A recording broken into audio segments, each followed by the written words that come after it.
welcome to Embracing the Journey. And so today we're really excited. We have Toni Miles with us. And so I'm just excited for this conversation and just the opportunity to be able to just hear your heart and ask some questions and hopefully maybe some tough questions. I don't know. But I just wanted to tell you, like, I know we've not been able to talk a ton, and I really know you through Todd and through the community, but just what I have heard about you, just your character and your love for Jesus, it's just, even just talking before we started this, like, it just fueled my heart, and so just hearing you just quote scripture and just your intentionality. And so I'm just excited for the conversation we're about to have and just how it's going to touch our heart. And so just a little bit about her. I know there's a lot more probably credentials that I'm not really, but I know you're well known in our community, and just we're just so thankful to have you and joining us today. Yeah. Thank you so much. I love it. Both of y'all. Yeah. Yes, well, we love you. And could you just kind of give a little background? How did you get to Cleveland? You can take this wherever you want to take it. Tony. So. Oh, how much do you want to know? How much you really want to know? Maybe just to give some people that don't know you, just a little insight into how God has really put you here and given you incredible leadership in our community. Well, when I was actually, this goes back to 2013, 2012. In 2010, I connected with Pastor Judy Jacobs-Tuttle. And I had not too long stepped into my calling, because I ran away from, I tell people all the time, when I turned 50, that's when I quit running. Okay. And so I stepped into this thing, and I knew right away, because I came from the corporate world and all that, and I know how important a mentor is. Yes. And I said, oh my God, as I'm stepping into this, now I didn't know at the time that I really have more of a marketplace anointing versus church, organized church. So, of course, I assumed it was going to be church. Yes. So I needed a mentor. So I connected with Pastor Judy because she had an International Institute of Mentoring, and women from all over the world. That's awesome. She mentored. Yes. And at the time I was coming in, they had already mentored over 1,000 women. And then I remember my class that year was a large class, and we were from everywhere. Yeah. And we looked like heaven. That's awesome. Because we represented so many tongues, tribe, and nations. Yeah. And so 6 months into that, she asked me to become a mentor because I think more of my marketplace background and positions I had held in Ohio.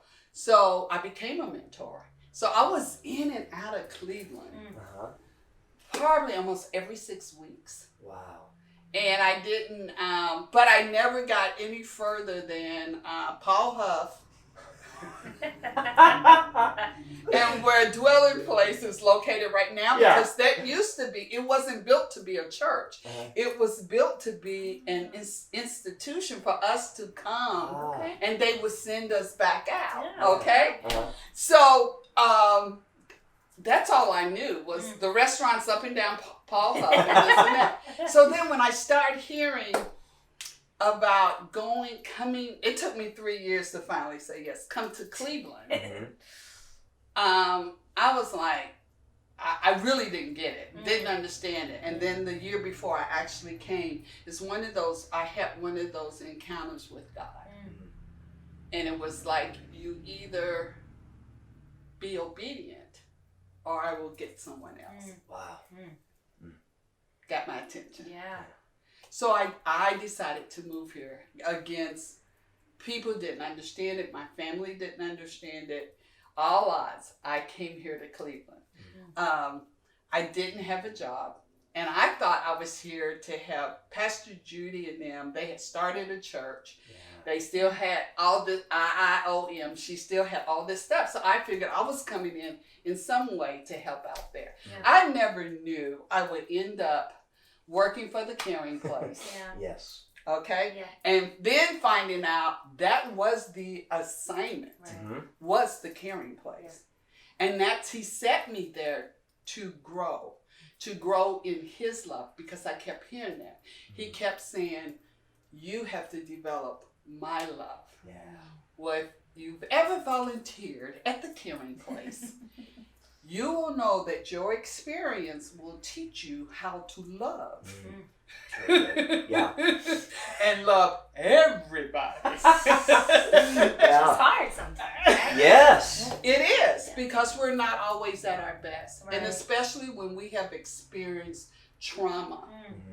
And I didn't even realize at the time he was teaching me about compassion. Mm. Wow. Yeah. That when my brother or sister is suffering, then I suffer. Wow. Yeah. Okay? Yeah. And so in sharing that, and then I didn't realize that it was such a place that it positioned me, it gave me credibility Mm-hmm.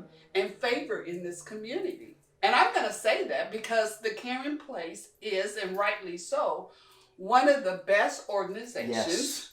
Right. Definitely. in this region. I'm going to say that. Yeah. Yes. And so, you know, Reba did a phenomenal job. I mean, everybody that was there, I mean, the care, living out, meeting needs with love. Yeah. Mm-hmm. So it really positioned me to meet the community. Yeah.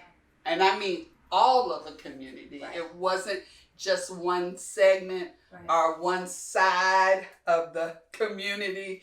It was all of the community. Mhm. And so when I started looking back on this, not knowing, and this is what we have to learn, we don't always know. We know what the purpose is for that season, Mhm. but the purpose is so much bigger. Wow. Okay? Yeah.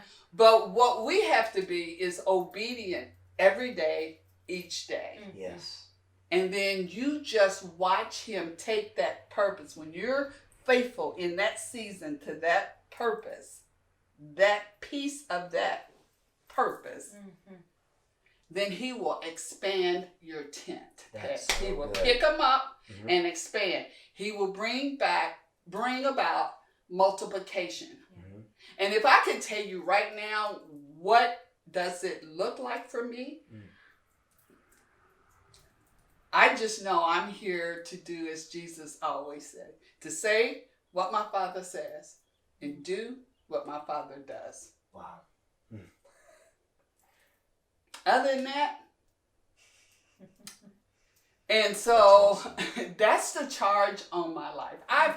It is, you know, people say, how did you end up in Cleveland? And you know what I said Yes. earlier.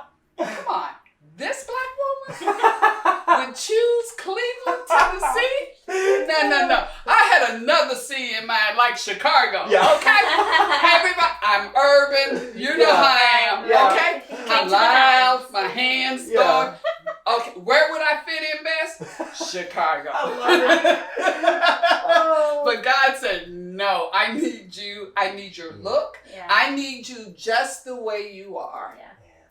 in Cleveland, Tennessee. That's right. I didn't understand that then, but I do now. Yes. And then I remember a prophet saying, no, Pastor Judy said it to me. She said, do not let this town change who you are.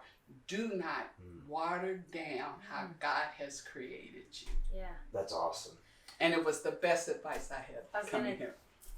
That's Oh, Jump awesome. in, because I can keep rolling. Well, I was just gonna. This is like side, but I remember we got invited to come to a dinner, and I think it was when the announcing of you were taking the Caring Place. So I don't remember what that time I was actually probably being introduced to the community as their, at that time I was just volunteer manager. Yeah.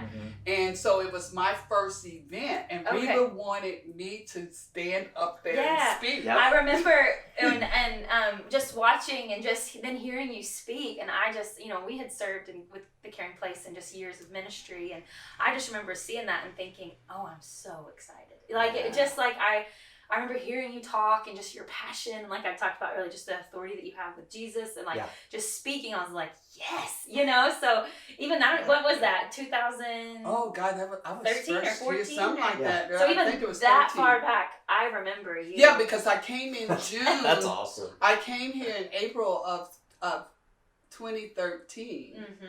Because I've been here 7 years. Yeah. Okay. And so that was in the fall. Yeah. That was like September. That event was in the fall. Yeah. So I remember. Yeah. I don't know. I never told you that, but no, you didn't. Yeah, but it was just like that impression of you. So just knowing, like, yes, I was that so glad you came. Reba looked at me and said, "I really want you to do that," and I was like, "Whoa." Yeah. And it was a great event too. We were at Lee, I remember, in the rec Yes. center. Yes. It was a great Yes. Anyway, Yes. I remember you from that time. But. I love it. That's Good awesome. time. Yeah, and I'll say, like, if you're watching this, like, let that encourage you that God has you where you are for a reason, and you are a living example of that. Well, and let me say this, because I know a lot of people is thinking this. I left a job. At that time, I had went over to the nonprofit side. I had worked with the YMCA of Greater Cincinnati. Okay. And it was all preparation. When I look back, I mean, all prep. But I left 6 figures. And when I accepted the position at the Caring Place, oh, yeah. I won't say how much, but it wasn't enough. Right. No, it was no.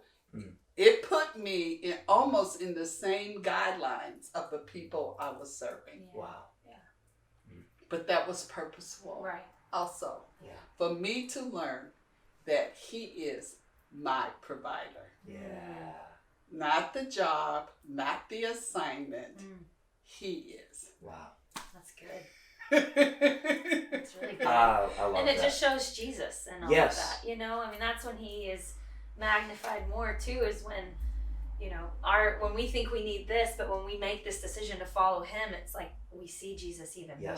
We lean into Him more, Oh, so yeah. It's gotta be hard. Yeah, there's definitely hardships in that, but no, I think it that's is. cool But you know what? Love that. We never, when we talk about the fruits of the Spirit, we never want to talk about long suffering. No, right. you're right. It's hard. But we have to. I mean, you can't have that. You can't pick which attribute. Like a little bit more joy and less. You can't. It's all of them. All right. Yeah. All right. I love that. It's all of them. So if you're not willing to suffer, to become uncomfortable, then spreading the gospel, it's not going to happen. Wow, that's so good. Yeah. And it's so true. It's Even true. if we don't want to hear that, or it's true. Mm-hmm. So do you want to get uncomfortable with some people here? You want to dive into some hard stuff? Let's dive. Let's dive into Let's it. go with both feet. We're jumping off. Let me take a drink first. Yeah. So we're in a series called Choosing to Stay, Remaining in the Fight for Justice. I love that. Well, thank you. And I think, honestly, it's part of repentance from like our hearts and just from our church, of just the fact that because we're white, we can step in and out of the struggle. You don't have that privilege. Oh, no. And we have exercised that privilege, and we need to repent from it. Yeah. And say, this time, we are choosing to stay. And one of the things that we've talked a lot about, and that really just as we've listened, is that the importance of listening and learning and educating ourselves. And we have to sit in people's pain. We have to be willing to empathize. So I'd love for us, I mean, as uncomfortable as it's going to be, we want to sit in your pain for a few minutes. Okay. So could you just talk about, I'll just go here even to begin with, microaggressions. Okay. Do you have some stories of these everyday, covert, subtle, but yet very prejudiced things that have happened to you being a Black woman in Cleveland, Tennessee? Oh, Lord. This Cleveland, Tennessee is a very special city. And I'm going to say it that way. Yeah. Great history here. Great moves of God here. Yes. There are great churches and great people here. But there's also a lot of white fragility here. Yeah. For those that don't know, white privilege. Yes. Yeah. And I don't mind saying that. Right. Don't send me any emails. That will not be part of it. It won't. Yeah. No way. But when you said it, when you, because of the color of your skin, Right. you can decide to move in and out of situations all day long. Yes. Now, I can make that same decision. But because of what I look like, I'm going to receive pushback. Yeah. I'm being nice. So here in Cleveland, though it wasn't always covert, but you can listen and you can watch, and even when you walk in a room. Okay? So, and I know some people might be thinking, oh, you just oversensitive. No, I grew up, and I want people to understand, I grew up in the 50s and 60s. My family was part of the civil rights movement. Wow. Okay, so you're talking to somebody, I'm 66 years old. So I know the struggle. I've come through the struggle. I watched as a little girl my parents, my grandparents, being activists in our community in a small town in Kentucky. My grandparents was part of CORE. A lot of people don't remember that one. It's Congress of Racial Equality. Okay. And so CORE was like an NAACP. Yes. But it was different in that it fought abroad against fascism, and then in the United States against racial inequality. And then after the war, it became more focused on racial inequality. And it was started by interracial students. Wow. Okay? That wanted to see a better world. So that tells you something about my grandparents. Yes. Yeah. They really wanted to be involved from that point of view. Right. What a heritage. Yeah. Oh, You know? it was part of my inheritance. Yes. Yeah. Okay? And so coming through all of that, I have a way of checking. Is it out of ignorance or is it out of racism? And there's an inner thing inside of us. If you've ever grown up and you had to survive, you had to thrive in all of this. There's an inner something inside of you that a person doesn't have to, they can sugarcoat their language as much as they want to, but you know what they're really saying. So that's what you get a lot here in Cleveland. Okay? It's like as a little girl, for a colored girl, you're pretty. It's almost along those same lines. Yes. Right. Okay? Right. Oh, wow. You mean you graduated at the top of your class? Oh, wow. I know your parents were. And You know what's not being said. You know what's Yes. not being said. Right. So I experienced a lot of that here in Cleveland. But I never forget one night I was driving around. You know, I have a shortcut. I had a baseball cap on. I didn't have any earrings on.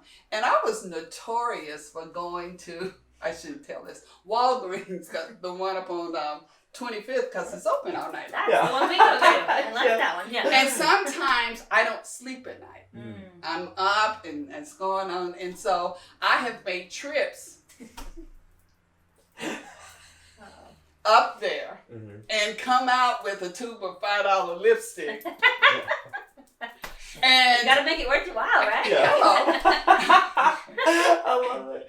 And because I'm a little bit of a night owl. And so I've come out of there. And one night I came out and I was driving down a Coley. And I guess the police officer didn't know I was going to this one room on Inman Street where I lived. Okay. But I guess I was on that nice neighborhood on the Coley. It was, late, real late. And so I got pulled over. And so this is something that most of you guys don't have to think about. Right. No. I had my phone and I pushed it on and I pushed it on record because I was being pulled over. Yeah. And so when he got around and then he shined the light in my face, and I politely I said, I'm taking my hat off. I took my cap off and he went, oh, so I knew he recognized me. And he said, all right, I said, officer, is there something wrong? He said, well, your left brake light is out.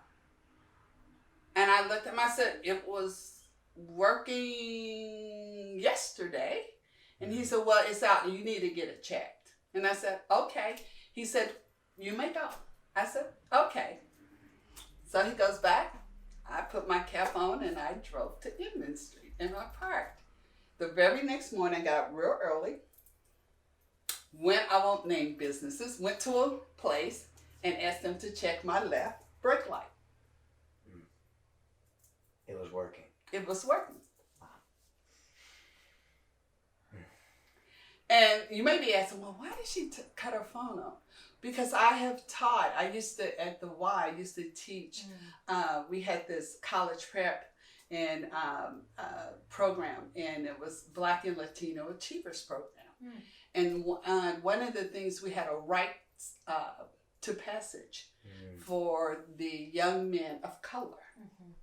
And in that rites of passage, we taught them how to respond to police and everything else so that they would live another day. And it's no disrespect. I have policemen in my family. Yes. Let me go here. Yes. And I want people to understand this. But from history, from slavery to Jim Crow, when you bring it all the way through, police have not always been a friend of the Black community. Because the view and the lie that has been perpetrated is that we are subhuman. Yes. That's the lie. That's the lie. Yes. And that's been passed down through history.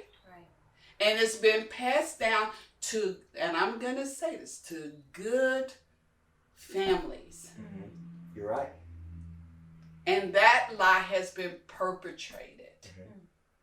And so people operate from that. And, as anger from that comes down through my heritage and the DNA, that gets passed down. Yes. But the same racist lie, all of that stuff has been passed down to all these families. And a lot of times you don't even know it because of white fragility. Yes. Yes, you're right. So, I could give you, I could tell you every time. I can name companies. I can name organizations.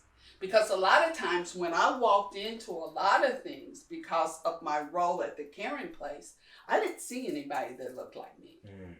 Yeah. So I know a lot of times when I walked through the door and people would, a sigh would come out or a gasp would come out.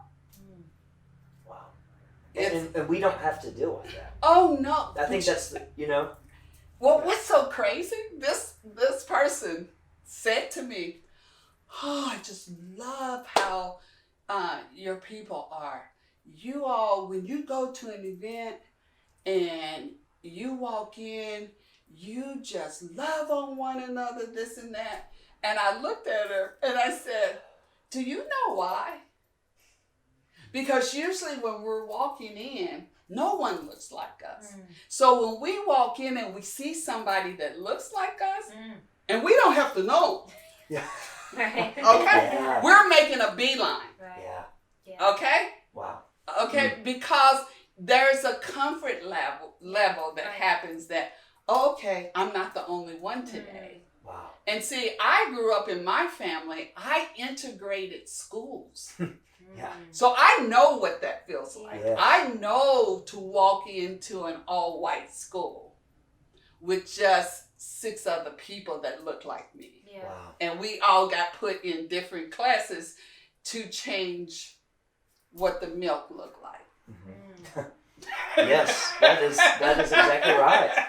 Okay? Yes. So I know what that looks like. I know what it is to navigate being unaccepted with a culture and that I'm invading their territory. Yeah. At the same time, and I won't leave anybody out tonight, I know what it feels like when my own culture looks at me and says, "You think you're better." Because they think you got elevated and they don't understand because they're not walking through that.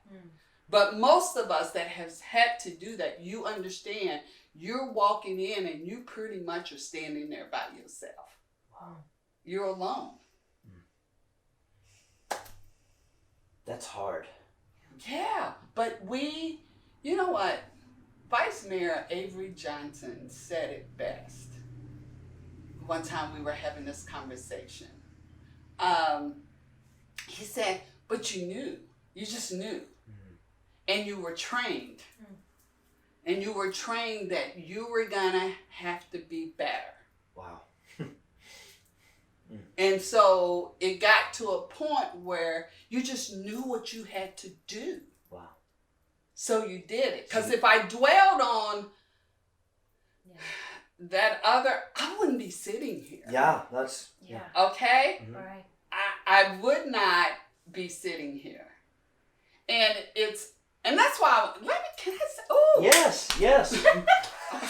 All right, it's rolling through. That's good.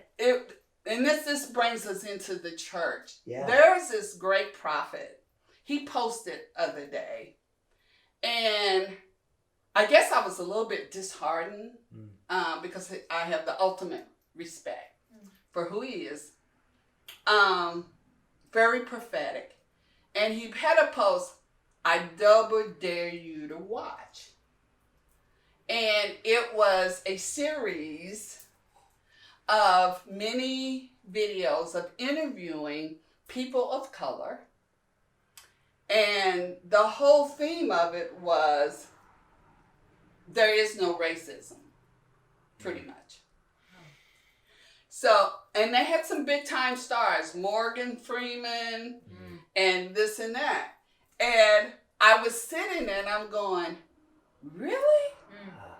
And I'm saying again, so you take my culture and you say, you lump us as one, and you say, and you pick 1 or 2, 3 people and double dare me to watch this and hear them talk about no racism. Well, that's not my story. Yeah.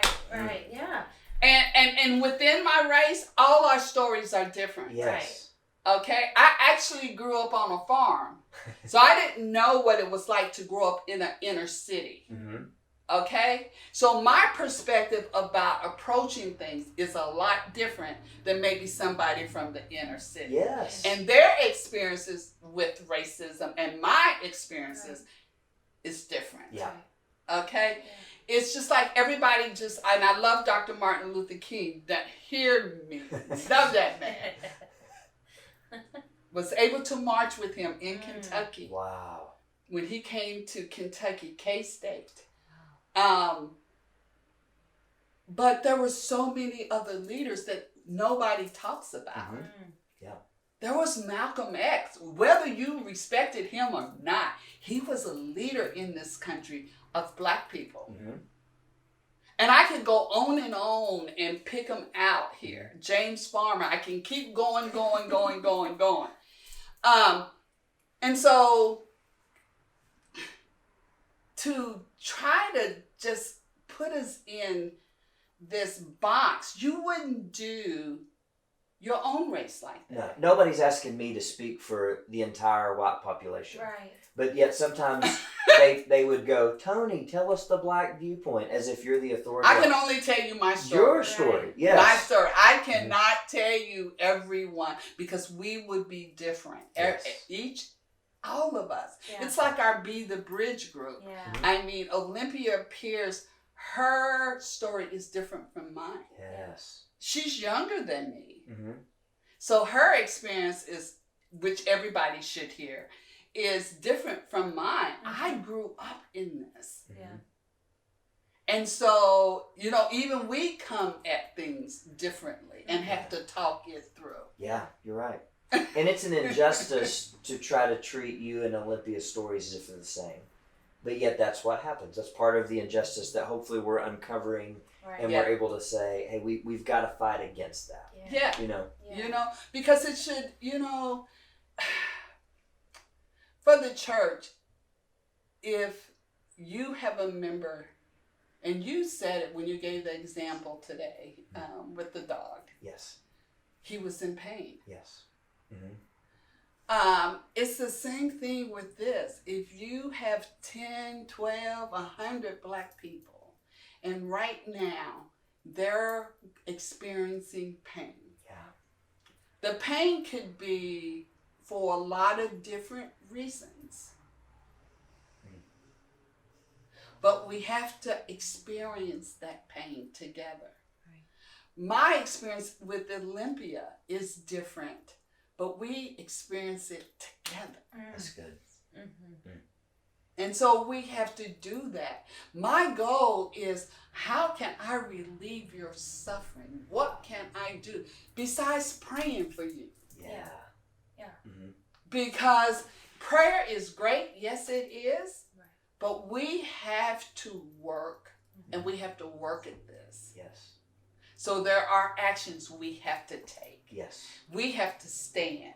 We have to stay. Yes.